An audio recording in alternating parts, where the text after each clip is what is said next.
Aboriginal and Torres Strait Islander viewers are warned that the following may contain images and voices of deceased persons.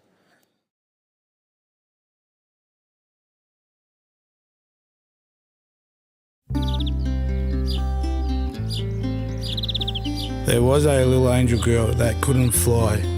She asked her mum for days on end, "Mum, when can I fly?" Her mum replied to the little baby angel girl that couldn't fly and said, "One day, darling, you'd learn how to fly." One special day came where the little angel learnt how to fly. She flew from heaven to this little girl down below, sitting by a creek. The little angel girl flew down, sat beside her and asked her what was wrong. The little girl that's sitting beside a creek said that, "I miss my mummy and daddy." The little angel girl whispered in that other little girl's ear and said, "Love your mummy and daddy because they'll always respect you."